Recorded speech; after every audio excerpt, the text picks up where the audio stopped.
Ini bab 2 rakaat sunat maghrib, yang ini selepas maghrib. Di manakah dikerjakan yang ini kedua-dua rakaat itu? Imam Abu Dawud dengan isnadnya meriwayatkan daripada Ishaq, daripada Sa'ad bin Ishaq bin Ka'ab bin Ujrah, daripada ayahnya, daripada datuknya, bahawa sesungguhnya Nabi SAW pergi ke Masjid Bani Abdul Ashhal, lalu baginda bersembahyang di situ maghrib. Setelah mereka selesai bersembahyang, Nabi SAW nampak mereka yusabbihun, bersembahyang sunat selepasnya. Faqala, terus Nabi SAW bersabda, hadhihi salatul buyut, ini adalah sembahyang rumah. Yang ini sembahyang rumah, sembahyang di rumah. Dengan isnadnya Imam Abu Dawud meriwayatkan daripada Ibnu Abbas, katanya Rasulullah SAW memanjangkan bacaan di dalam 2 rakaat selepas maghrib, hatta yatafarraqa ahlul masjid, sehingga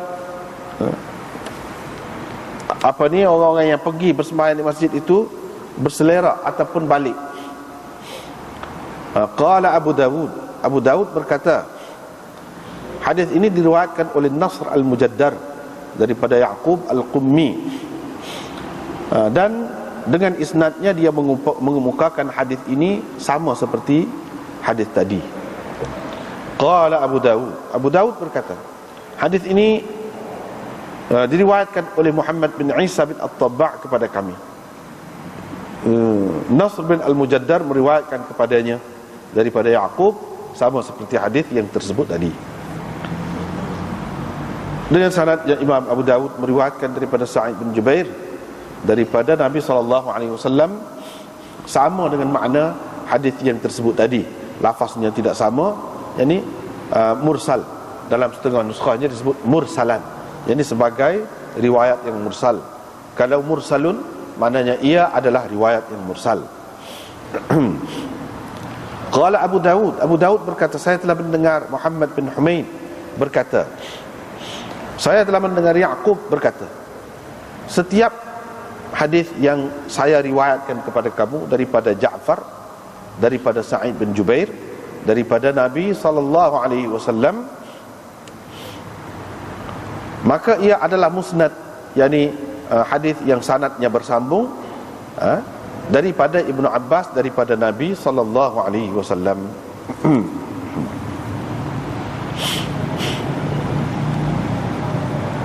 Ini bab sembahyang sunat selepas Isya. Dengan sanadnya Imam Abu Dawud meriwayatkan daripada Shuraih bin Hani daripada Aisyah.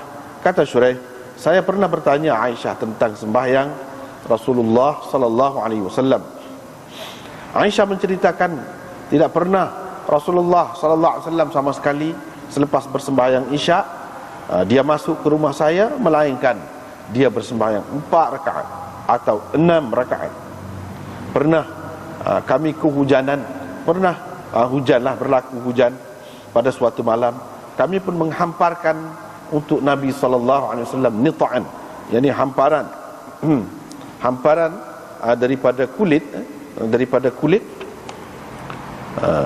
faka'anni anzuru ila thuqbin fihi, semacam aku nampak lagi, aku duduk nampak lagi lubang yang ada pada hamparan itu, di mana air keluar daripada lubang itu.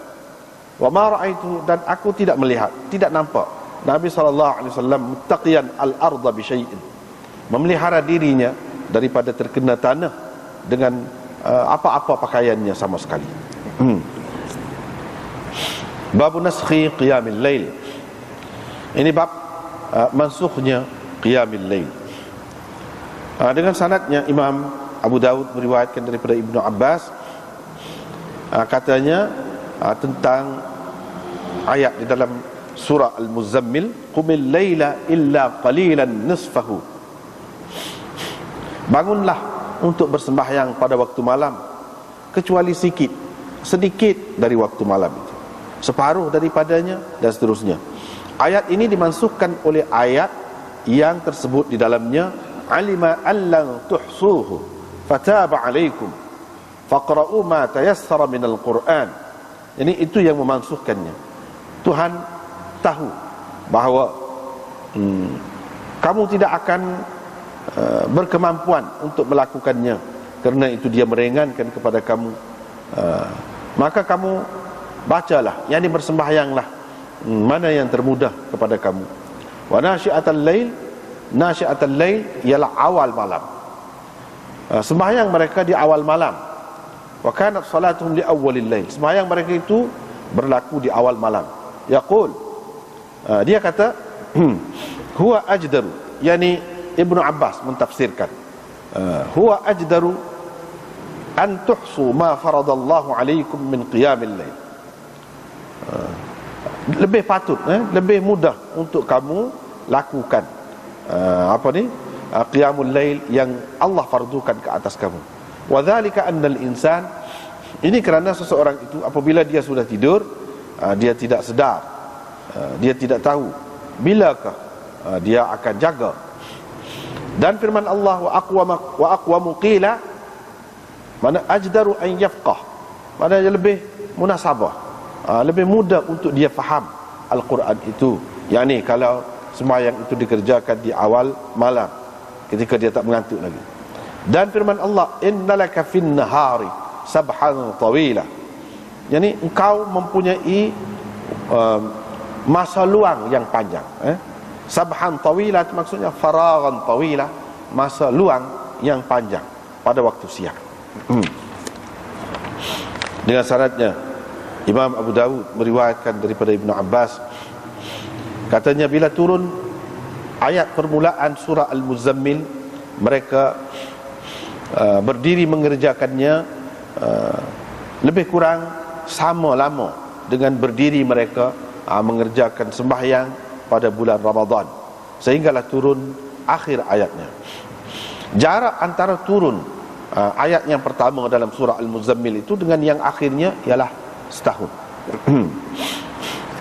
Bab qiyamil lail. Ini bab qiyamil lail, sembahyang malam. Dengan isnadnya Imam Abu Dawud meriwayatkan daripada Abi Hurairah bahawa Rasulullah sallallahu alaihi wasallam bersabda, syaitan menyimpul di belakang kepala, di bahagian belakang kepala seseorang dari kamu apabila dia tidur, sebanyak 3 simpulan. Dia memukul di tempat setiap simpulan itu sambil dia berkata, alaika lailun tawilun farqud, teruslah tidur, malam masih panjang, tidurlah. Jika seseorang itu sedar, dia menyebutkan nama Allah, maka terbukalah, dan dia menyebut nama Allah, terbukalah satu simpulan. Apabila dia berwudu, terbukalah simpulan yang kedua. Dan apabila dia sembahyang, terbukalah simpulan yang ketiga. Maka berpagilah dia dalam keadaan cergas dan senang hati. Kalau tidak, dia akan berpagi dalam keadaan khabithan nafs, dalam keadaan tidak tenang, kaslanan dan malas.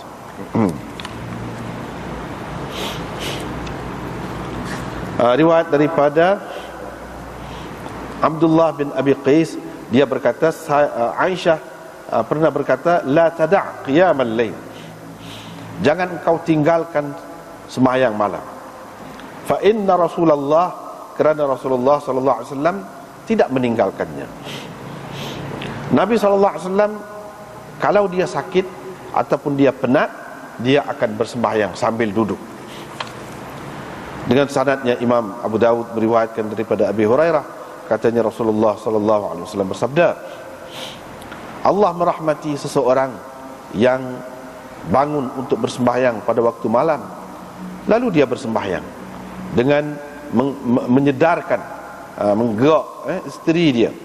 Kalau dia tak mahu, direnjiskan air di mukanya. Allah merahmati perempuan yang bangun pada sebahagian waktu malam, dia bersembahyang dengan menyedarkan, membangunkan suaminya. Jika suaminya itu enggan, dia merenjiskan air di mukanya.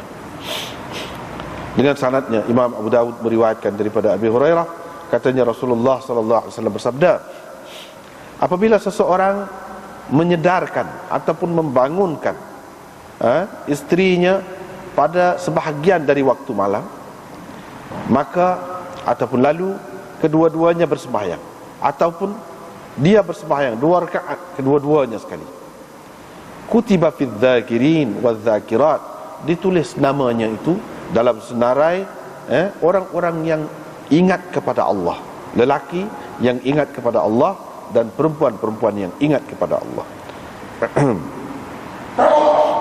Ibnu Katsir tidak memarfu'kannya. Tidak juga dia menyebutkan Abu Hurairah, yakni dalam isnadnya. Selain itu dia ja'alahu kalam, dia menjadikan apa yang tersebut tadi sebagai ucapan Abu Sa'id, yakni bukan sebagai kata-kata Rasulullah. Yakni dia mauqufkan pada Abu Sa'id, bukan memarfu'kannya. Abu Dawud berkata, Ibnu Mahdi meriwayatkannya daripada Sufyan. Qala, Sufyan berkata, wa urahu, saya fikir dia menyebutkan Abu Hurairah. Saya fikir dia menyebutkan Abu Hurairah. Nah, Abu Dawud berkata, hadis Sufyan adalah mauquf. Babun nu'as fi shalah. Ini bab mengantuk dalam sembahyang. Dengan isnadnya Imam Abu Dawud meriwayatkan daripada Aisyah, isteri Nabi SAW, bahawa Nabi SAW bersabda, apabila mengantuk seseorang daripada kamu dalam sembahyangnya, maka hendaklah dia tidur sehingga hilang rasa mengantuk. Kerana seseorang daripada kamu, kalau dia bersembahyang juga dalam keadaan dia mengantuk begitu, la'allahu yadhhabu yastaghfiru, boleh jadi dia hendak beristighfar, tetapi sebaliknya dia menyumpah ataupun memaki dirinya sendiri. Tetapi yang berlaku sebaliknya, iaitu dia menyumpah ataupun memaki dirinya sendiri. Riwayat daripada Abi Hurairah, katanya Rasulullah sallallahu alaihi wasallam bersabda, kalau seseorang daripada kamu bangun pada sebahagian waktu dari waktu malam, pada ketika itu Al-Quran terasa sukar kepada lidahnya, sukar disebut oleh lidahnya, dia tidak mengetahui lagi apa yang diucapkannya. Pada ketika itu hendaklah dia berbaring, yakni tidurlah. Dengan sanadnya Imam Abu Dawud meriwayatkan daripada Abdul Aziz daripada Anas, katanya pernah Rasulullah SAW masuk ke dalam masjid, didapatinya seutas tali mamdud baina sariyatain, terikat di antara dua tiang masjid. Faqala, Nabi SAW pun tanya, tali apa ini? Orang menceritakan, wahai Rasulullah, ini Hamnah binti Jahsh, dia bersembahyang, bila dia penat dia akan bergantung di tali itu. Maka Rasulullah SAW pun bersabda, hendaklah dia bersembahyang sejauh yang mampulah, sekadar yang mampu dilakukannya. Apabila sudah penat, duduklah. Ziyad berkata, faqala, maka Nabi SAW bertanyalah, apa ni? Mereka menjawab, ini hak Zainab pula, yakni tali kepunyaan Zainab. Dia bersembahyang, bila dia letih, bila dia penat ataupun letih, dia akan berpegang, dia akan pegang tali itu. Faqala, maka Nabi SAW menyuruh, bersabda, hulluhu, buka tali. Faqala, dan baginda bersabda lagi, liyusalli ahadukum nasyatahu, hendaklah seseorang daripada kamu ni bersembahyang pada waktu dia cergas, pada waktu dia segar. Bila dia sudah penat ataupun letih, hendaklah dia duduk. Gitulah.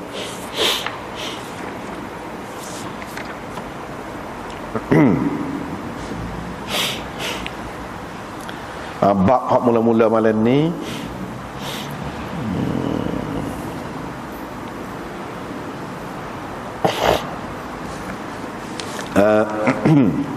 iaitu berkenaan dengan 2 rakaat maghrib, yang ni selepas maghrib. Adapun 2 rakaat sebelum maghrib itu sudah kita jumpa dah sebelum pada ni. Ni 2 rakaat selepas maghrib pula. Di manakah dikerjakan 2 rakaat ni? Nak buat mana? Inilah hadisnya. Pernah Nabi SAW pergi ke masjid Bani Abdul Ashhal. Nabi SAW pun sembahyang maghrib. Bila selesai tu, orang lain pun selesai lah sekali dengan dia. Mereka falamma qadaw, bila mereka qada tu bukan makna qada sembahyang dah. Selesai. Maknanya selesai. Qada ni dalam istilah hadis ni, dia boleh jadi dengan makna qada sembahyang itulah, di luar waktu. Boleh jadi juga dengan makna menyempurnakan, menunai, dengan makna ada, menunaikan sembahyang tu dalam waktu lah. Ni sembahyang sekali dengan dia lah. Bila selepas sembahyang maghrib sekali dengan dia tu, Nabi SAW tengok makmum ni duduk sembahyang, yusabbihun, bukan makna bertasbih selepasnya. Yusabbihun tu makna bersembahyang sunat.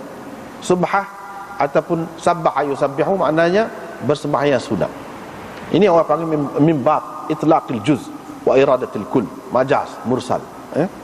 Min bab itlaqil juz wa iradatil kull. Biasalah dalam bahasa Arab dia guna lagu tu. Dia sebut sebahagian tapi maksudnya semua. Dia sebut sebahagian tapi maksudnya semua. Iaitu sebut tasbih. Sebab tasbih itu salah satu juzuk daripada sembahyang. Tapi maksud dia sembahyang. Begitu biasalah.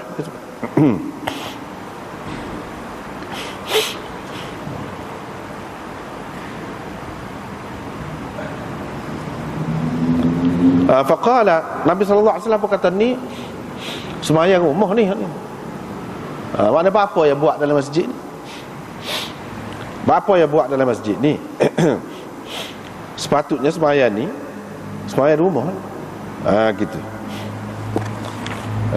Atas dasar ni lah mana setengah-setengah ulama mengatakan tak boleh sembahyang di masjid. Ni kita tengok dalam kitab kita ni. Dia sebut pada muka surat 54 Badlul Majhud. Dalam riwayat Bukhari disebutkan cerita Nabi SAW lepas maghrib dia sembahyang 2 rakaat di rumahnya, fi baiti.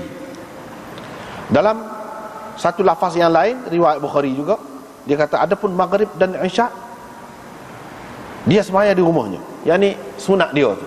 Sunat maghrib dan isyak ni Nabi SAW sembahyang di rumah dia. Daripada sinilah mana boleh dikatakan ramailah ulama, hak jumhur ulama, dia buat dalil bahawa sembahyang sunat ni, terutamanya hak malam, di rumah lebih afdal lagi daripada di masjid, berbanding dengan sembahyang sunat hak waktu siang. Kalau hak malam ni sebab ada dalil hak khusus begini. Ini pendapat Malik dan Ats-Tsauri.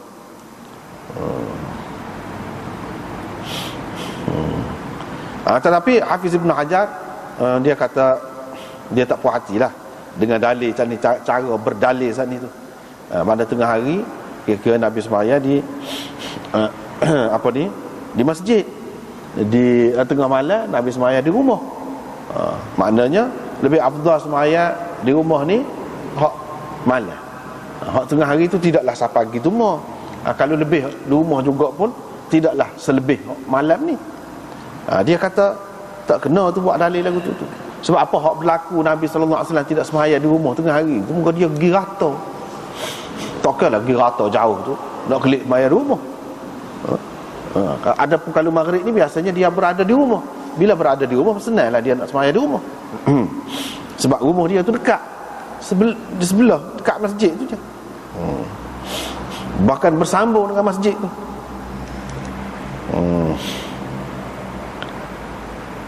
Begitu. Ada riwayat daripada Ibnu Abi Layla. Dia kata, ni pendapat dia, pelik sikit. Dia kata sembahyang sunat maghrib ni tak sah, tak jadi masjid. Kalau masjid sia-sia balik. Dia pegang dengan hak ni lah. Antaranya dalil dia hak ni lah. Dan dia berdalil dengan hadis Mahmud bin Labid, hadis marfu', iaitu ar-rak'atain ba'da al-maghrib min salatil buyut. Min salatil buyut. Dia pegang dengan hak tu lah. Yang ni selain daripada hadis ni, hadis-hadis yang sebab ini lah. Dan orang ada sebut kepada Imam Ahmad tentang Ibnu Abi Layla ni, dia faham lagu tu. Dan dia pegang dengan hadis ni, fastahsanahu. Imam Ahmad kata molek tu. Molek dia kata. Itu yang disebutkan dalam kitab ni. Sebenarnya memanglah lebih sembahyang sunat ni, rawatib ni di rumah, tak kira hak malam ataupun siang serupa je. Sebab berdasarkan hadis, banyaklah hadis-hadis yang lebih kurang begini bunyi dia, ada beza lafaz-lafaz dia tu, iaitu salatul rajul ataupun salatul mar'i fi baitihi afdal illa al-maktubah. Sembahyang seseorang itu di rumah dia, sembahyang sunat, lebih afdal kecuali sembahyang fardu. Kecuali sembahyang fardu. Jadi berdasarkan hadis ni, hak ni lebih kuat lagi daripada hak ni. Yang ni sembahyang sunat semua sekali lah, tak kira siang ke malam ke, serupa je. Tidak kata hak malam ni lebih kuat, lebih afdal daripada hak tengah hari. Hak tengah hari pun afdal juga daripada sembahyang di masjid tu, tapi mana lebih dengan hak malam, lebih hak malam lagi. Itu berdasarkan hadis hak tadilah kita baca ni. Tapi hadis yang lebih kuat lagi menyatakan bahawa tidak ada beza. Masalah sembahyang sunat ni selain daripada hak fardu juga lebih afdal di rumah lah. Tak kira tengah hari ke malam ke, tak kira. Tu hak lebih afdal. Nabi SAW sebut gini, dia nak ayat hak afdal, bukan nak ayat tak sah. Bukan nak ayat tak sah.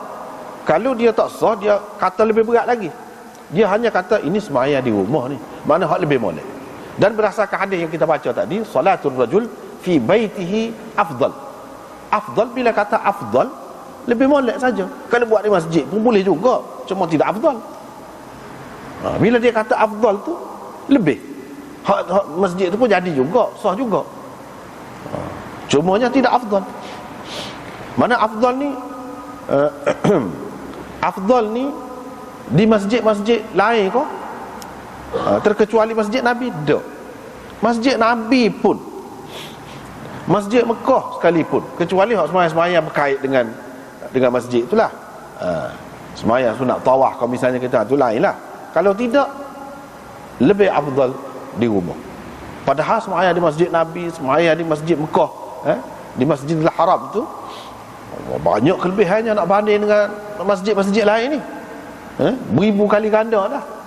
Tetapi kalau sunat dah, serupa. Ini dari segi hukumnya. Tetapi sebab tu kita kena ambil hak lega sikit, ambil pendapat, bukan pendapat banyak. Ini kepada orang yang mudah nak kelik. Macam Nabi SAW, dia sembahyang di rumah dia. Memang rumah dia tepi masjid tu, bersambung dengan masjid. Yalah.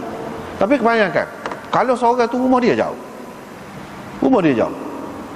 apakah nak kelik di rumah? Kalau dia kelik di rumah, boleh jadi dia akan ketinggalan banyak perkara pula. Misalnya kita kata di masjid, di masjid ni masjid kita ni, masjid kita ni, baik, orang mengajar lepas maghrib, kalau dia balik jauh, kalau jalan kaki pun jauh. Zaman Nabi dulu pun jalan kaki lah. Kalau kita nak balik jalan kaki, bukan semuanya rumah dekat, naik kereta pergi. Lepas hari tu tak ada lah orang mengajar apa lagu mana. Kalau kita ambil pendapat Ibnu Abi Layla ni, hok ketat sangat tu dah. Tak ada ruang lah. Jadi tak sembahyang lah, pakai tak sembahyang. Tak ada lah sunat tu. Jadi berdasarkan hadis ni dan hadis-hadis seumpama ni, pakai tak sembahyang tu. Padahal lebih baik ke mana-mana pun, cuma kurang lah, tidak afdal. Bukan makna tak sah, bukan makna tak ada kelebihan, ada kelebihan juga. Dalam keadaan itu serupa dengan Nabi SAW. Disebutkan, iaitu kalau tengah hari dia tidak sembahyang di rumah, nak sembahyang di rumah, mana dia pergi jauh. Begitulah juga kalau jauh. Hak ni bagi orang yang dekat, hak boleh pergi, dan dalam keadaan tidak terlepas sesuatu yang perlu kepada dia.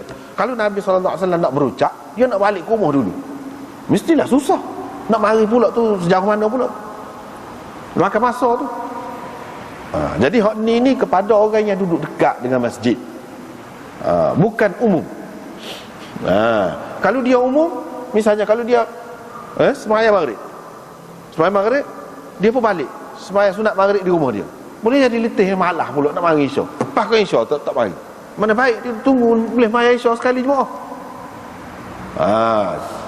Kerana nak balik sembahyang sunat maghrib tadi, lepas tu pakai tak mari tu. Dalam keadaan itu bukan kita nak kata lebih, tak boleh kata lebih. Namun kan Nabi kata sembahyang di rumah tu lebih, sembahyang di rumah lebih lah, tapi boleh. Kelebihan sembahyang sunat tu dia dapat juga, cuma tidak selebih kalau sembahyang di rumah. Mana secara tidak langsung hadis ini nak ayat kelebihan orang duduk dekat masjid lah. Sebab kalau dia duduk dekat masjid, dia boleh balik metah balik, pasti bagi pula, tidak jadi mengganggu, tidak jadi keberatan kepada dia. Secara tidak langsung. Itu dia. Ini bukan berdasarkan ibaratun nas orang panggil, tapi berdasarkan dalalatun nas. Berdasarkan dalalatun nas, mafhum dia tu, hak di sebalik. Maknanya kalau orang tu jadi payah, tak boleh nak balik, dan dia mari tu terlepas isyak dah pula, kalau mari jalan kaki pula, maka ini menunjukkan ada kelebihan orang duduk dekat masjid. Gitu kesimpulan yang kita dapat buat. Sebab apa? Kalau orang jauh daripada masjid, lagu tadi, kalau dia balik nak sembahyang sunat di rumah dia, ada kalau sembahyang sunat lain tak jadi di rumah dia, apa bayangkan kalau daripada Kubakhrian ni mari, nak mari pula tu sembahyang isyak tu cakap pula nak mari pula, penat benar lah. Dengan sebab itu kita kata tetap boleh sembahyang tu, cuma tidak afdal. Jadi nak suruh dapat orang afdal juga, duduk dekat masjid. Dengan sebab itulah orang hak moleknya ada di sekitar masjid, dekat-dekat masjid ni orang Islam, barulah ada faedah. Kata ada kereta main dengan jauh ni, susah juga. Hak semoleknya mana orang Islam, barulah ada makna tu. Itu dia. Selain daripada tu, hadis ni kita nak pegang kemah sangat pun tak sedap juga. Bukannya kuat mana hadis ni. Saat ni kita duduk bahas, ada orang pegang dengan hak ni. Kelebihan sembahyang di rumah tu tetap ada, makna dia ni betul, hadis ni betul, tapi dari segi sanad dia tu tidak kuat. Dari segi makna dia tu betul, ada dalam hadis-hadis yang sahih yang lain, betul makna dia. Ini menunjukkan kadang-kadang sesuatu hadis itu sanad dia dhaif, tapi isi dia tu betul, sahih. Ni macam ni, isi dia tu sahih. Hak tadi lah kita baca, salatul mar'i ataupun salatul rajul fi baitihi ataupun fil bait afdal illa al-maktubah, misalnya hak tadi. Tu sahih. Ia jadi tidak sahihnya mana? Iaitu perawi dia, iaitu Sa'ad bin Ishaq bin Ka'ab bin Ujrah, daripada ayahnya. Sa'ad ambil daripada ayah dia. Ayah dia hak nama Ishaq tu lah. Ishaq tu ambil daripada datuk dia. Datuk dia tu Ka'ab bin Ujrah. Ka'ab bin Ujrah ni sahabat Nabi sallallahu alaihi wasallam. Jadi cucu Ka'ab ni, Ishaq tu, anak dia tu, bukan Sa'ad tu cucu, anak Ka'ab ni. Ini majhul, perawi yang majhul, tidak diketahui hal dia. Lepas pada tu Imam Zahabi dalam Mizanul I'tidal, dia kata dia seorang je hak mari ni hadis ni. Hadis ni hadis hak sembahyang sunat maghrib. Hak ni lah. Imam Zahabi kata hak ni dia seorang, tafarrud dia ni. Dia seorang je meriwayatkan hak ni. Orang lain tak ada riwayat. Dan ini termasuk dalam gharib jiddan. Gharib jiddan. Dan gharib di sini dengan makna dhaif, dhaif. Tetapi dhaif setara ni boleh lagi. Pasal apa dia boleh ada sokongan hak lain.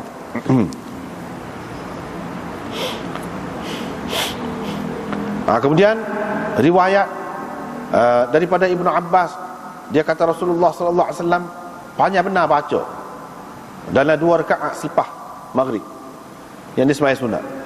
Siapa orang berselerak ahli masjid tu, siapa orang berselerak ataupun keliklah, ya tafarraqa tu ahli masjid. Qala Abu Daud, dia kita kena beringat semua lah. Hak Abu Daud tak kata apa, dia tak komen tadi kan. Hak tadi dia tak komen. Ada lagi masalah. Hak ni kalau dia kata rawahu Nasr al-Mujaddar, dia kata kalau ada qala Abu Daud tu kena beringat. Dia nak ayat sanad dia. Nasr al-Mujaddar meriwayatkan hadis daripada Yaqub al-Qummi, dan dia mengemukakan sanadnya serupa tadilah juga hadisnya. Abu Daud berkata, hak mana? Hak dia kata Yaqub al-Qummi mengisnadkannya, menyebutkannya, iaitu haddatsana Muhammad bin Isa bin At-Tabba' qala haddatsana Nasr al-Mujaddar an Yaqub mithlahu. Itulah sanad dia.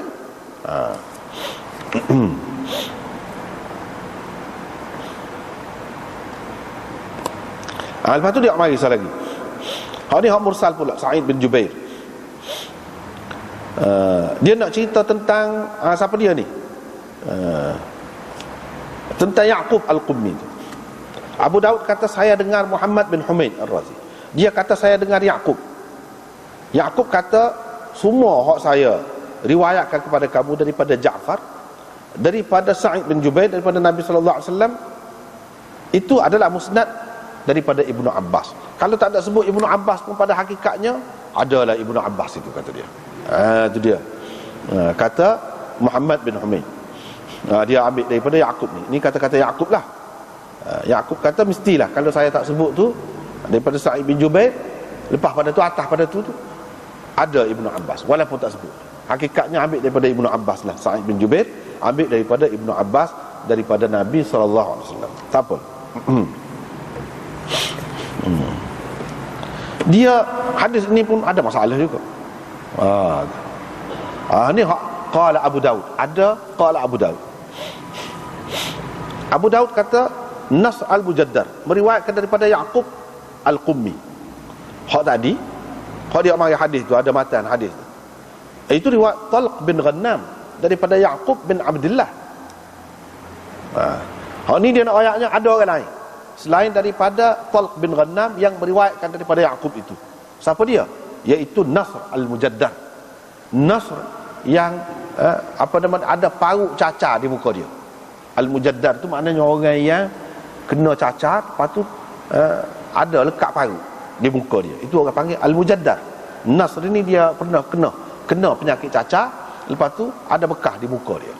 Nasr Al-Mujaddar meriwayatkan daripada Yaqub. Lepas tu dia mari sanad dia. Sanad dia nya sepuh Abu Daud mari bawah. Supaya tadi juga ada dia. Yang ni Nabi sallallahu alaihi wasallam baca panjang dalam 2 rakaat selepas maghrib. Dia ada ni itulah. Kalau dah dhaif, apa dhaif dulu nak ayat. Ni kata Yaqub pula. Yaqub. Dia kata Yaqub bin Abdullah bin Sa'ad bin Malik al-Ash'ari Abul Hasan al-Qummi.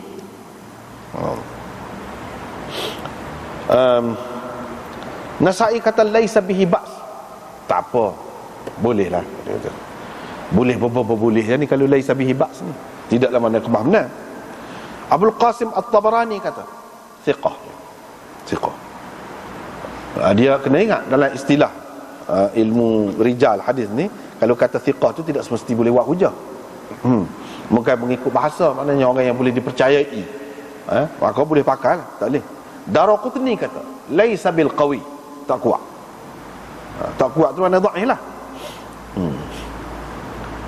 Imam Bukhari ada sebut dalam sahih dia, ada sebut ambil daripada dia sebagai istishhad sahaja, bukan dalam usul dia, sebagai syahid dia. Dalam kitab sahih dia fi kitab at-tib, bukan Imam Bukhari ambil dalam usul dia tu mana haddatsana tu, bukan situ. Dia sebutlah, adalah sebut nama dia ni. Dalam kitab Tib dia kata warawahul Qummi an Laith. An Laith an Mujahid an Ibn Abbas. Bila Imam Bukhari kata lagu tu, dia nak mengisyaratkan kepada riwayat tu tak kuat. Riwayat hak dengan sanad Al-Qummi sanilah, Yaqub Al-Qummi tak kuat. Tapi adalah riwayat hak tak kuat tu. Satunya riwayat Yaqub Al-Qummi tu, yang keduanya Laith bin Abi Sulaim juga orang tidak kuat. Jadi Imam Bukhari buat mari hak tidak kuat tu kan ada dalam Bukhari. Orang tak kira hak tu. Hak Bukhari nak kata sahih tu, hak tinggi tu bukan hak tu. Hak bukan dia mari secara istishhad itu. Sebab itulah ulama-ulama dia sebut ni Imam Bukhari buat mari ni sebagai gapo? Istishhadan ke mutaba'atan ke kalau mana? Sebab ada beza. Kepada orang yang tak erti, dia kata ada dalam Bukhari, sudah mana tinggilah mengikut syarat Bukhari lalulah. Tidak lagu tu. Syarat Bukhari macam ni. Kalau ada lain mengikut syarat Bukhari, tak termasuk ni dia ni. Sebab Imam Bukhari sebut dia sebagai istishhad. Bukan mana dalam usul dia tu. Tak. Hak usul tu hak mana? Hak hadatsana. Orang yang tak erti dia kata, ni mengikut syarat Bukhari. Ni Yaqub ni salah seorang perawi Bukhari. Tidak lagu tu, bukan lagu tu cara dia. Daripada Nabi SAW tentang madu dan pekan. Lepas tu Syekh Khalil Ahmad dikata ini bukan Ibnu Babwayh Al-Qummi Ar-Rafidhi tu, sebagaimana yang disangka oleh setengah-setengah ulama mutaakhirin. Ibnu Babwayh Al-Qummi ni dia salah seorang pengarang kitab hadis Syiah. Kitab hadis Syiah ni 4 hak besar. Al-Kafi, tu Muhammad bin Yaqub Al-Kulaini, bukan Yaqub ni, hak lain, Muhammad bin Yaqub. Yang kedua Istibsar. Istibsar ini Syekhut Taifah. Dia ni buku Syiah, Syekh Tusi. Muhammad bin Hasan nama dia. Kitab yang ketiga Tahdzibul Ahkam, juga pengarang dia sama, Tusi sini, Syekh Tusi sini. Kitab yang keempat ni kitab Ibnu Babwayh Al-Qummi, namanya Man La Yahdhuruhul Faqih. Ni kitab hadis besar ni, kitab utama dia lah, rujukan utama dia. Kalau kita hak ni tu kita kata dia ni dak hak pak. Hak pak tu Hasan ni. Jadi Khalil Ahmad ni pasal dia seorang yang memang mahir tentang Syiah ni, dan dia pun tulis kitab suku ni khusus menentang Syiah. Jadi dia tahulah perawi-perawi ni. Bukan hak ni Qummi ni. Hak dah tidak hak ni molek ke dia? Tak juga. Qummi ni orang Qum lah, Qum. Dalam Iran lah ni Qum. Memang daripada dulu lagi dalam Aunul Ma'bud dia sebut situ tu ramai Syiah, sejak dulu lagi. Jadi Yaqub ni tak sedap lah orang sana. Dia kena cuaca denu kan. Kena cuaca denu tu jadi lagu lain lah. Cuaca tak molek. Sana hak duduk situ tu kenalah.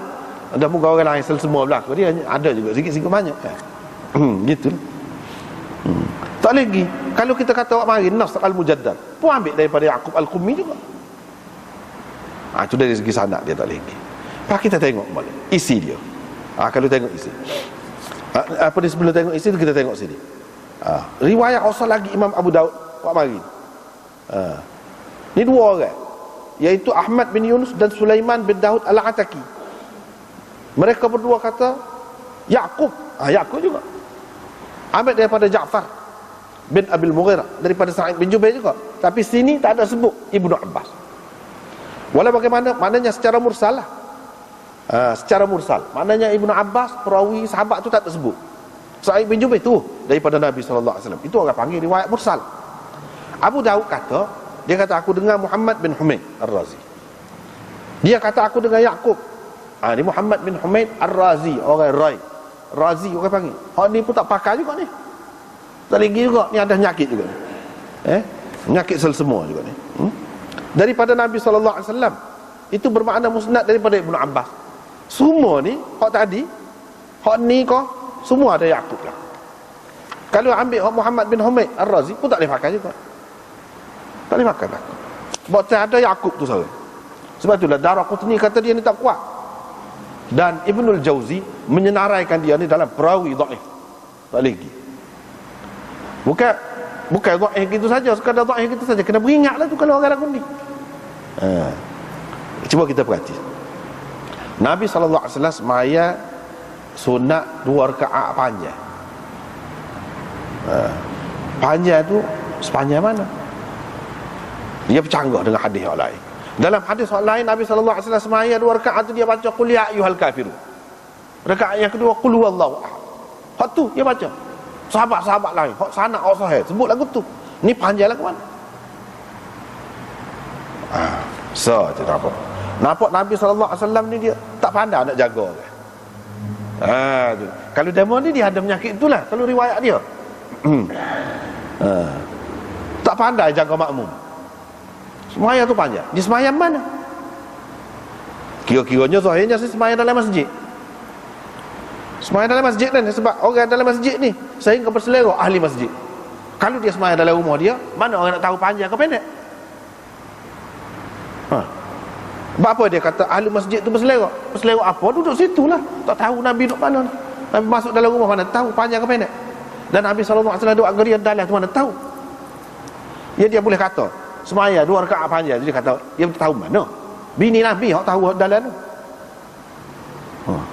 Ibnu Abbas tak tahu lagu mana? Siapa dia rakyat ke dia? Itu masalah. Betul kau dulu masalahnya Ibnu Abbas tu kata. Ni ada perawi bawah ni. Kadang-kadang orang bawah ni dia kait dengan nama orang tu orang ni. Padahal orang tu tak ada kena-mengena pun. Dari segi logiknya kita kata siapa dia? Di rumah siapa dia? Nabi SAW semaya tu panjang tu. Dia tak royak. Kalau kita kata Maimunah, Maimunah duduk rumah dekat tu kau. Mak dara pada Ibnu Abbas. Itu banyak perkara. Banyak perkara. Maimunah bukan duduk di situ, dia duduk di Sarif, jauh. Kalau munasabah dia nak masuk tengok rumah mak dara dia, rumah mak saudara dia bukan duduk situ, jauh. Kalau isteri lain, bapa dia masuk, siapa dia? Bukan mahram. Macam mana dia tahu? Nabi SAW nak semaya panjang depan hari. Bermakna Nabi SAW semaya dalam masjid. Sedangkan tadi dia kata ni semaya di rumah ni. Dalam masjid dia tu dekat dengan rumah. Apa dia tak masuk dalam rumah?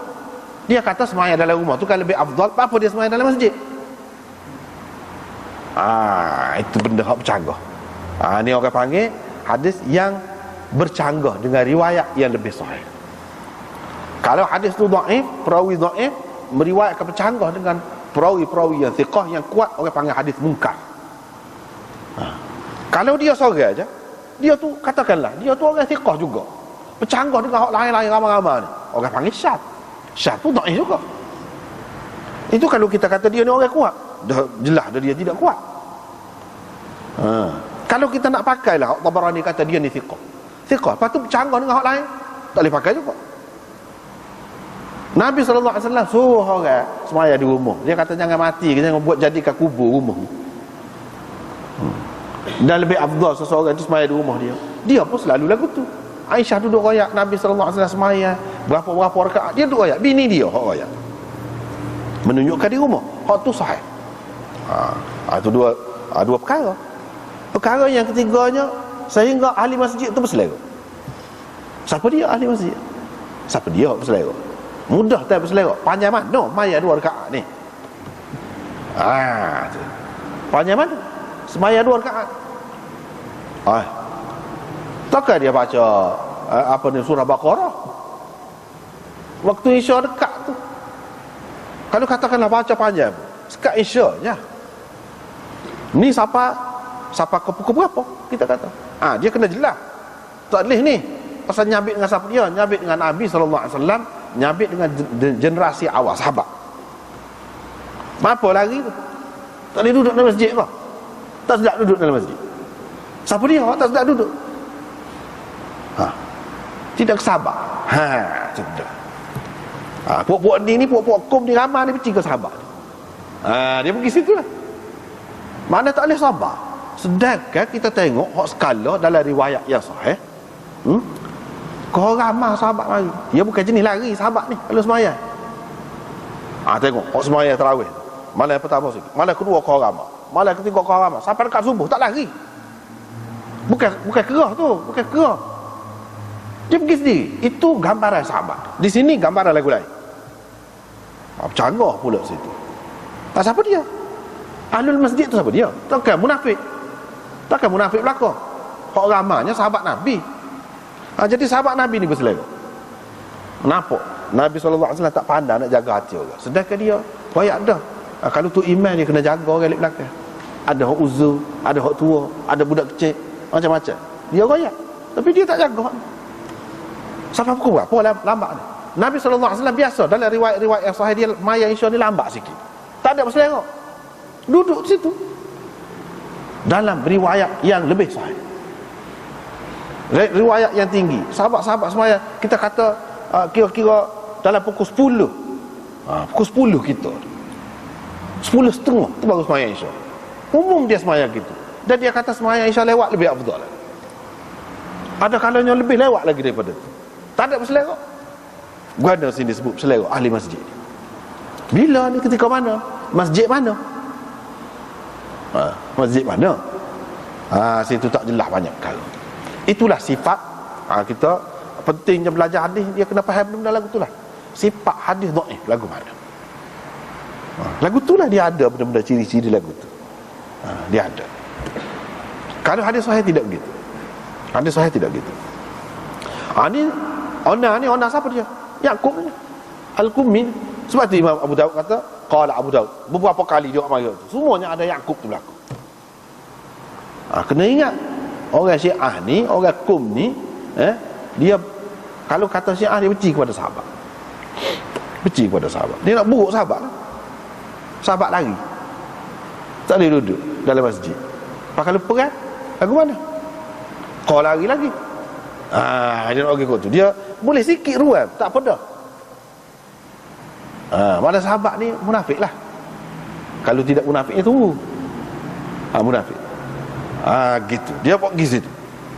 Bahaya tu. Tapi halus cara dia. Dalam kitab kita dia masuk halus. Dalam kitab dia memanglah. Tak kira lah dalam kitab dia. Dalam kitab kita pun ada. Sebab tu ulama-ulama ni tapis. Dia cuba pastikan perawi tu siapa dia. Orang mana. Penting. Bukan perlu tahu nama saja perawi ni. Orang mana. Kalau orang sini, lagu mana? Fikiran dia. Faham agak dia. Semua dia kena tahu waktu tu. Barulah kita jelas. Tak apalah. Aku mana-mana pun ni riwayat tidak kuat. Tak lagi. Bahkan nampak huduh sahabat-sahabat. Nampak tak pandai Nabi SAW, tak pandai. Dan bercanggah dengan hak Nabi SAW kata sendiri, semaya di rumah, dia duduk semaya dalam masjid. Canggah, tak lagi lagu tu. Nabi SAW dia tidak jenis tu. Dia kata lagu lain, dia buat lagu lain. Tak, tidak gitu. Itu orang lain. Kalau Nabi kita tidak gitu. Dia kata gitu, dia buat gitu. Itu banyak kalau tak ada dalam ni. Tapi kalau sekali kita tengok tak ada apa. Tak ada apa. Tak apalah. Babus salah ba'dal isya.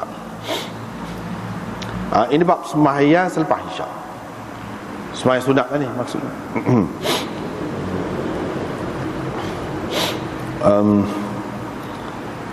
Riwayat daripada Syurah bin Hani, dia kata, dia tanya Aisyah tentang sembahyang Rasulullah sallallahu alaihi wasallam. Aisyah pun kata, tak rajin, kata dia, Rasulullah kalau bila sembahyang Isya, lepas pada sembahyang Isya dia masuk ke rumah aku kat, dia akan sembahyang lah. Tak rajin kalau tidak buat lagu ni. Hak dia buat lagu ni semua. Gitu. Masuk dalam rumah sembahyang 4 rakaat ataupun 6 rakaat. Pernah pada satu malam hujan. Jadi rumah sampai itu kan dia bukanlah rumah sekolah ni. Tirih ke apa tu. Rumah tidak kemas sekolah ni. Banyaklah berlaku. Jadi bila tirih ada tempat-tempat yang berair dalam rumah tu pun, bila begitu kami hamparan untuk dia sembahyang. Hamparan untuk dia sembahyang. Lepas tu bila hampar tadi nitak tu hamparan daripada kulit yang sudah disamuk. Ada kulit tu tempat tembuh-tembuh. Oleh kerana ada air seluk gapo bawah tu kan, lapik atas tu, jadi tubik kok lubang tadi.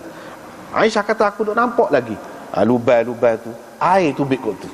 Naiklah air naik. Bila tekan tu kan dia naiklah air tu. Tapi aku tak pernah tengok Nabi SAW ni kalau dia sembahyang dia jaga. Buat lari kau kain dia takut kena seluk kau, takut kena air kau, cemar kau pasal dak, dia tidak lagu tu. Mana kalau kebetulan kena tempat letak dahi dia, berseluk tu dia akan letak situ lah, tidak alih lah muka dia tu, gitu. Begitu juga kain dia, kalau nak kena kain dia biar mana.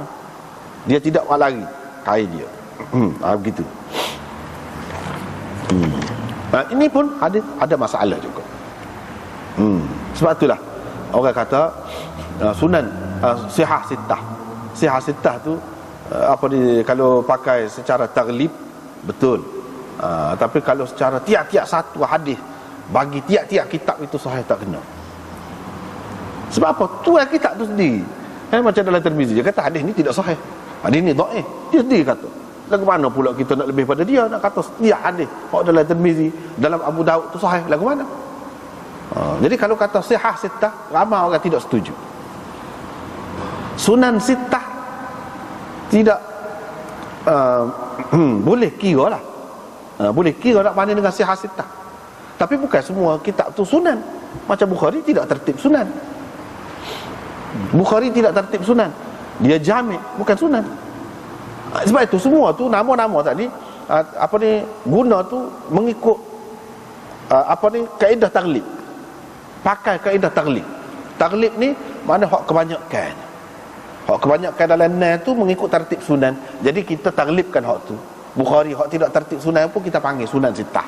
Tak apalah. Itu tu orang panggil bab taglib. Supaya juga sihah sittah. Oleh kerana kebanyakan hadis-hadis yang ada dalam nas ni, kebanyakannya hak lebih banyaknya hak sahih. Maka ditaglibkan hak sahih tu. Dimenangkan hak sahih tu daripada hak tidak sahih. Walaupun ada di dalamnya yang tidak sahih. Bahkan yang maudhu' pun ada. Macam dalam Ibnu Majah, Sunan Ibnu Majah. Banyak. Banyak juga. Hak ni mana? Dia duduk pada iaitu perawi dia, Muqatil bin Bashir Al-Ijli. Dia ni tak boleh buat hujah. Tapi kalau ada sokongan orang lain boleh. Orang lain hak kuat. Kalau dia saja tak boleh, orang tak pakai. Tapi kalau ada orang lain yang meriwayatkan juga, baru boleh. Gitu. Di sini dia meriwayatkan. Seorang dia. Nabi SAW, Aisyah kata tak rajin dia. Kalau masuk di rumah aku kat lepas main Aisyah, mesti dia semayang 4 rakaat kena rakaat. Sedangkan dalam riwayat Bukhari, dalam riwayat Muslim, dalam kitab besar-besar ni, hak utama ni, hak sahih ni, dia riwayat Aisyah kata dia masuk semayang 2 rakaat. Hak tu, hak kebanyakan perawi duk riwayatnya. Bukan masuk 4 rakaat ataupun 6 rakaat. Nabi SAW masuk semayang 2 rakaat.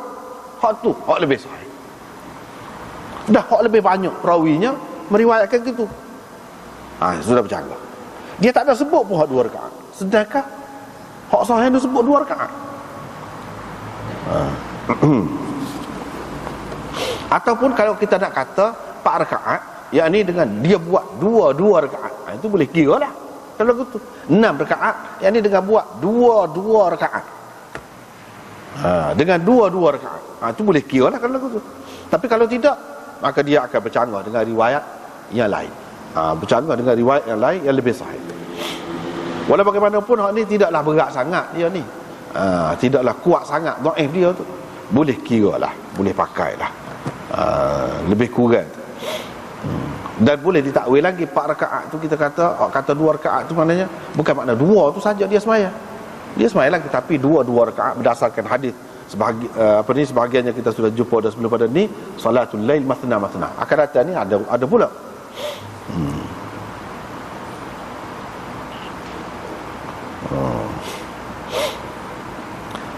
Kemudian perkara yang kedua yang boleh kita ambil daripada hadis ini, oleh kerana dia ni tidaklah boleh ditakwil dan tidaklah lemah sangat, boleh pakailah. Dia duduk pada tahap hasan, boleh kata gitulah. Walaupun ada yang mengatakan dhaif, tak apalah tu, masing-masing lah kata. Tapi tahap hasan lah kita kata. Sebab ni masih boleh takwil lagi isi dia. Dan perkara yang kedua yang kita boleh ambil daripada hadis ini, iaitu lapik. Boleh lapik buat sembahyang ni. Sebab kita kata sejadah, kita pakai sejadah. Mana dalil dia? Ni lah salah satunya. Banyak lagi hadis hak lain. Hak sembahyang atas tikar, patikar ke apa, banyak hak lagu tu. Dan hak ni hamparan daripada kulit. Tak apalah daripada gapo pun, maknanya hamparan. Tidak kata sembahyang tu atas tanah secara langsung tu atas tanah, tidak. Nabi SAW guna hak tu. dia tidak buat, dia tidak alih dah. Maka dia guna, orang lapik dia guna. Itu yang kedua. Yang ketiga, dan hak yang kedua saat ni, bila kita perhati situ, kita kena ingatlah, Syiah kan dia duduk kata tak boleh semaya atas jadah ni, atas ni Madani ni, tak boleh. Dia kena semaya atas tanah. Dia kena semaya atas tanah. Jadi zaman lah ni kan maju dah kan, orang pakai kapet belakang nak mana, takkan kita nak duduk atas tanah lagi. Rumah pun kapet, masjid. Dia kata caranya kena ambil lah seketut tanah tu, batu kau tanah kau ambil, buat letak beri kena tanah juga.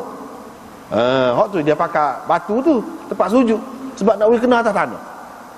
Itu tak siapa maksud. Kalau maksud atas tanah ni tanah belakang semua bahagian. Nah, hak tu kena tanah tu dahi saja. Hak lain tak kena. Seluar cuci Nabi SAW ni tak cara dia macam mana kau apa tak cara.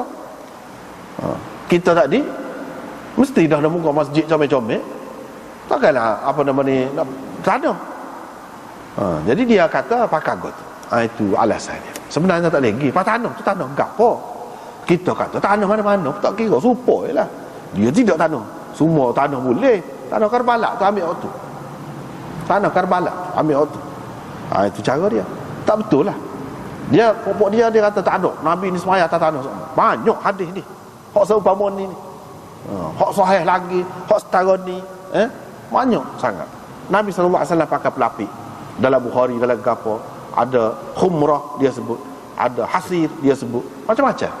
Dan ini semua pelapik macam sejadah, boleh kita guna.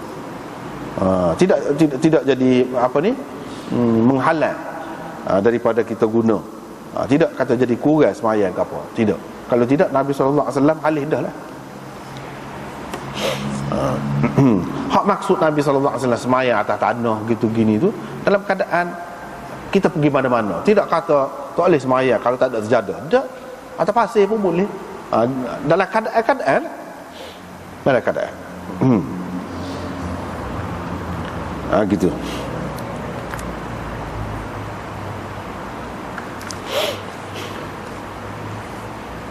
Kemudian babu naskhi qiyamil lail.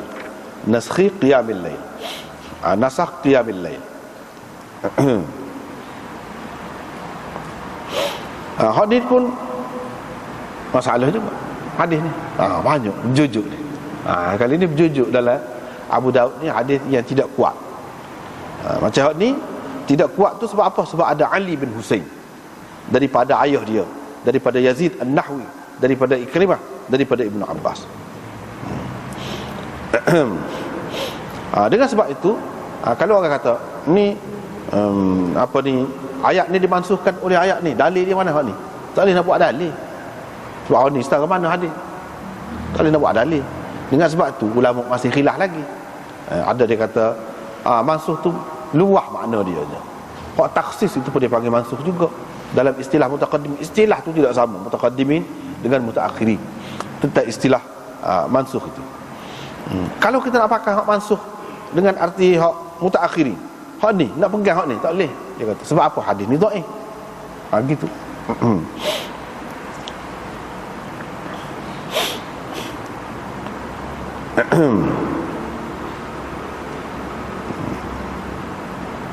Tak apalah tu. Jadi hak mana yang jadi masalahnya di sini? Perawi dia iaitu Ali bin Husain.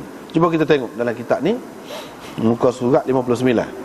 Ali bin Husain bin Waqid Al-Marwazi, Maula Abdullah bin Amir bin Quraiz. Abu Hatim berkata dhaiful hadis.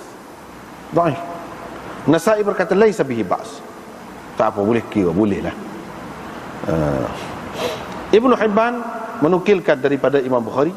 Imam Bukhari kata aku lalu sama pagi petang lalu ke rumah dia, tapi aku tak ambil sabuk, tak tulis ke satu daripada dia hadis, tak sih apa lagu tu. Itu isyarat kepada dia ni lemah lah. Kalau orang kuat, Imam Bukhari ambil dah. Imam Bukhari ni ada hak dhaif pun ada. Bukan semua perawi dia dalam kitab-kitab dia hak lain tu perawi dia sahih bakar semua dalam sahih Bukhari dah. Mana dia ambil hak ni, dia tak ambil ni, bagi dia ni berat lah, tasir lah. Itu benar. Tetapi dari segi isi dia, kalau tak mengambil kira hak kata nasakh tu lah, memang ada kebenarannya, betul. Hak ni dulu tu, hak ni kemudian tu, betul lah. Dan hak ni daripada hak ni menunjukkan kewajiban semaya di tahajud di peringkat awal. Dan kemudian di peringkat, kemudian seperti dalam riwayat satu lagi, jarak antara dua tu iaitu setahun. Setahun. Hak awal dengan hak ujung. Hak ujung tu menunjukkan bahawa sembahyang ni tidaklah wajib. Tidaklah wajib. Ia sudah jadi sunat. Sudah jadi sunat. Tu hak nak sini. Dan dalam hadis ni dia sebutkan tafsirat Ibnu Abbas, inna nasyi'atal lail hiya ashaddu wat'an wa aqwamu qila. Apa makna nasyi'atal lail? Itu je. Nasyi'atal lail yakni di awal malam. Di awal malam. Pasal peringkat permulaan tu kamu bangunlah untuk bersemayam nisfahu illa qalilan, kecuali sikit je malam tu tinggal. Nisfahu, separuh daripada malam tu semayam. Ataupun tambah zid alai, ataupun kurang boleh. Maknanya kalau tambah tu mana 3/4 malam duduk semayang.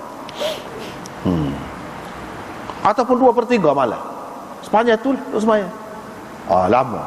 Dalam riwayat satu lagi, kemudian dia kata panjang mana semayang? Serupa dengan semayang bulan puasa lah, semayang tarawih tu. Panjang tu lah semayang. Jadi semayang hak di peringkat awal ni, semayang tahajud ni lebih kurang dengan semayang hak bulan Ramadan. Panjang kat lah, lama kat lah semayang. Lepas tu dia sebut di sini Allah Subhanahu Wa Taala meringankan, faqra'u ma tayassara minal Quran, bacalah. Dia sebut baca. Hak ni pun majas juga. Baca tu maksud semayang. Sebab dalam semayang tu ada baca Quran. Sebab dalam semayang tu ada baca. Ini menunjukkan digunakan di sini itlaqul juz wa iradatil kull juga. Sebutkan sebahagian daripada semayang, tapi maksudnya semua sekali semayang. Iaitu baca Quran. Yang ni semayanglah hak mana hak mudah kepada kamu. Hak mudah tu lagu mana? Iaitu kalau di awal malam semayang, bukan kata tidur dulu lepas tu tengah malam baru bangun semayang, tidak. Bolehlah kita nak semayang. Semayang di awal malam itu lebih mudah lagi. Lebih mudah untuk kita nak buat. Yang ni sebab manusia tu bila dia semayang dia tak tahu adakah dia akan bangun ataupun tidak. Aqwa muqila atau apa makna? Dia kata lebih mudah untuk nak faham. Sebab kalau tengah malam tu mengatuk tak apa nak faham. Tapi kalau kita tak faham ni, tengah segar pun tak faham juga. Awal malam pun super tular je. Kepada orang yang faham lah. Pada orang yang faham, makna ketika mengatuk dengan ketika tidak mengatuk, mana lebih jelira? Tentu sekali lebih jelira dari segi nak memahami makna dia tu pada ketika tak mengatuk, iaitu di awal malam lah. Innalaka fin nahar sabahan tawila. Nak ayatnya, kalau nak suruh semayang tengah malam ni lama gitu mo, jadi susah lah. Sebab tengah hari ni banyak dah kerja. Banyak dah kerja. Luar waktu untuk buat kau ni, untuk pergi sana sini, jadi penat lah. Dengan sebab itu diberi kelonggaran. Untuk semayang ni tidaklah kata lama gitu mo. Semayang 2 rakaat pada dah. 2 rakaat pada dah. Tapi hak moleknya mengikut hak sunnah lah. Mengikut hak sunnah. Tidak sekadar 2 rakaat sajalah. Lepas tu dia sebut riwayat daripada Ibnu Abbas, bila turun awal Muzammil, mereka pun semayang. Lebih kurang lama dia ataupun panjang dia tu, lebih kurang dengan semayang pada bulan Ramadan. Pada bulan Ramadan, semayang pada bulan Ramadan tu dia, iaitu tarawih tu, sehingga turun akhirnya. Turun akhirnya. Yang ni bahagian akhir daripada surah tu lah turun. Hak tadilah alima allan tuhsun. Jadi jarak masa antara hak mula-mula dengan hak kemudian tu iaitu setahun. Setahun. Ini menunjukkan bahawa setengah-setengah surah ataupun ayat-ayat dalam surah tu dia turun tidak sekali. Setengah-setengah riwayatnya dia sebut sampai 12 tahun. Ada. Setengah-setengah ni turun 12 tahun dulu. Hak gudi hak kemudian ni 12 tahun kemudian baru tu Nabi SAW suruh letak situ, tak situ. Dalam surah ni, selepas ayat ni, tak situ. Walau bagaimanapun, turun tidak sekali pun, hak tertib yang ada seperti sekarang ni, hak Nabi SAW suruh. Hak dia letak, dia kata, dia royak sini. Dia royak gitu. Gitulah.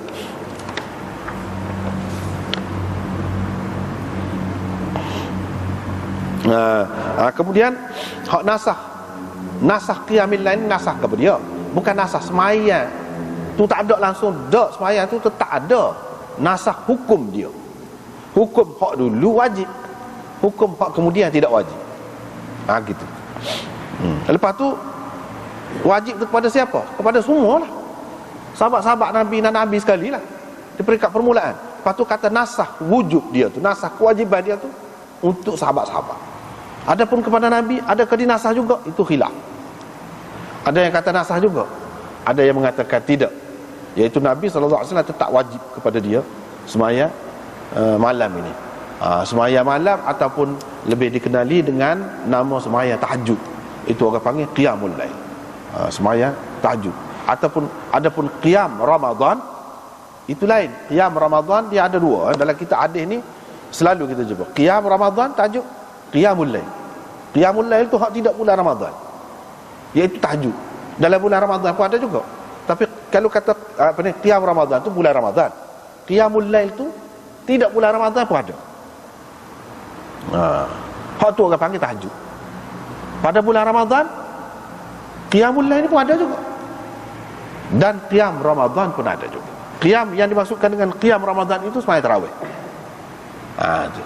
Ramai orang keliru tu hak tu. Dia ingat tarawih tu masuk dalam qiyamul lail juga. Tak, dia istilah beza. Dalam kita hadis mana-mana cuba perhati, memang dia ada beza. Hak ni qiyamul lail, hak ni qiyam Ramadan. Dia ada beza.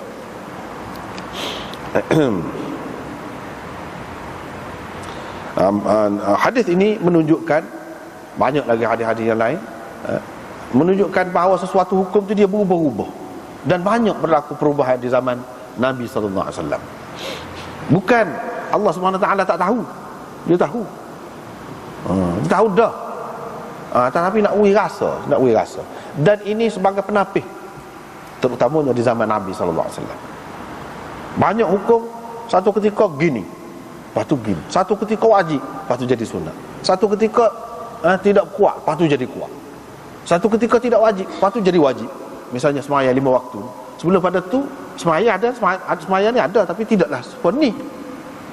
Tapi kemudian kau kuat pun sekadar tu lah, 5 waktu lah. Sebelum pada tu tidak, 2 waktu je sembahyang. Begitu juga air sembahyang. Air sembahyang sebelum pada tu lain, selepas pada turun hak ni ada pula kaedah, ketetapan gini-gini. Ada pun sebelum pada tu tak ada lah, tetap sangat. Dia ada tu, berubah-ubah.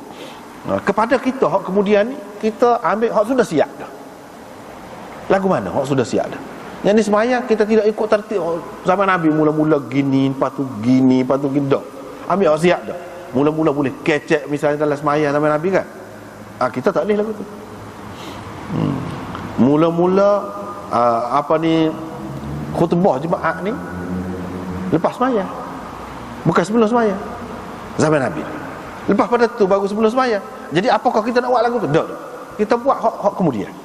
Semua ulama sepakat gitu. Tak ada khilaf masalah ni. Tak ada khilaf. Dalam perkara apa pun. Zaman Nabi pentingnya ada benda-benda lagu ni sebab apa?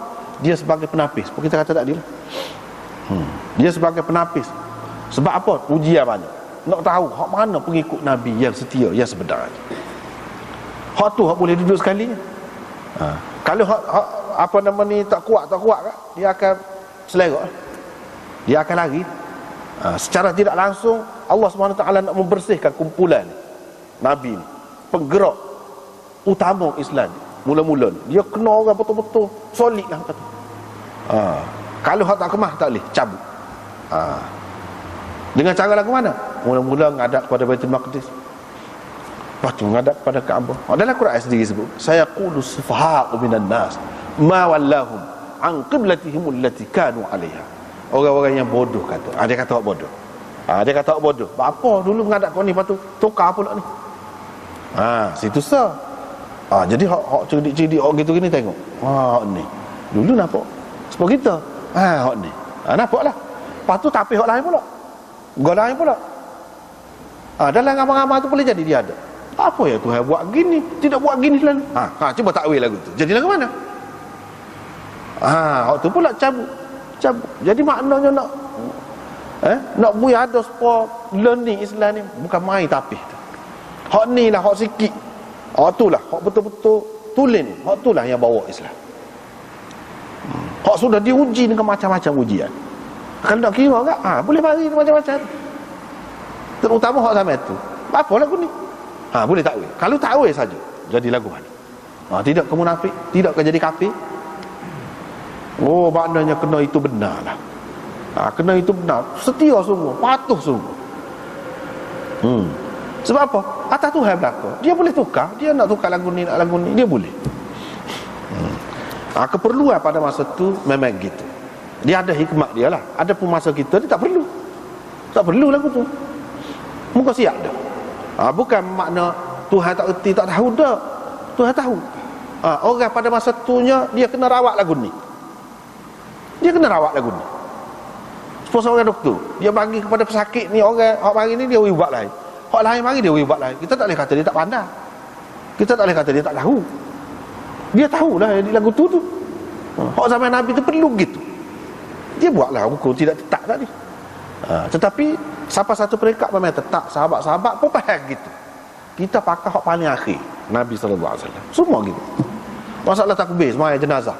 Ada sampai 9 kali takbir, 7 kali ada, 5 kali ada. Pahala ke mana? Sepakat jadi 4 kali. Ijma' sahabat. Dia tengok hak paling akhir. Hak tu kita pakai. Dia faham. Mana hak ni lah hak terakhir dalam sesuatu masalah, hak tu lah yang muktamad. Hak tu lah yang muktamad. Hak sebelum pada tu boleh jadi tidak tetap. Tidak tetap tu ada hikmah dia. Sesuai dengan orang zaman tu. Diperlukan gitu. Tadi lah keperluan tu untuk apa? Untuk tapis tadi lah. Untuk tapis. Gitu. Barulah boleh tahu setara mana iman dia tu. Lepas pada tu qiyamil lail. Qiyamil lail. Kata Allahu a'lam.